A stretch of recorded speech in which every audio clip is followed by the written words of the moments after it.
در این روز گرد و اطراف مکتب اینترنت جمهوری نظامش مخصوص در شهر حصار به طور ادانه گردیده دسترخوان نوروزی عبارت از 7 سین و 7 شین آرا یافته بود.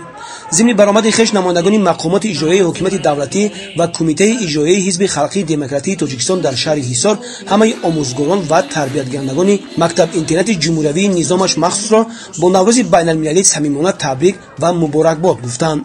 قید گردید که با پیشنهاد پیشوای ملت پرزیدنت جمهوری تاجیکستان محترم امامی رحمان و کشورهای تجلیل کننده حوزه نوروز جشن ملی تاجیکان مقام بین المللی را گرفته آن همساله با ریایت سنت‌های نوروز با شکوه تجلیل می‌گردد. گفته شد که با توجه همیشگی راهبری دولت مکتب اینترنت جمهوری نظامش مخصوص در شهر حصار شرایط‌های معاصر فراهم آورده شده با تربیتگرندگان مؤسسه کمک‌های انسان‌پرورانه پیشوای ملت در عرفه جشن و مراسم‌ها تقدیم می‌گردد. در پیروی از سیاست خردمندانه اساسگذار صلح و وحدت ملی پیشوای ملت از جانب یک نفر صاحبکار وطنی با تربیتگرندگان مکتب اینترنت جمهوری نظامش مخصوص در شهر حصار تحفه‌های ادانه، مواد خوراکباری و خوراک نصف روزی تقدیم کرده شد.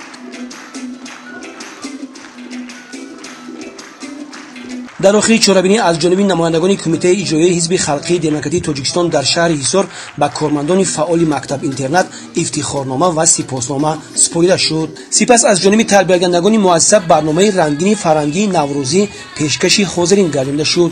در حقیقت کمک و دستگیری طبقه نیازمند و یتیمان و بی‌پرستاران در عرفه عید و جشن‌ها از عملهای نیک انسانی است که در جامعه ما به حکم عنعنه درآمده است.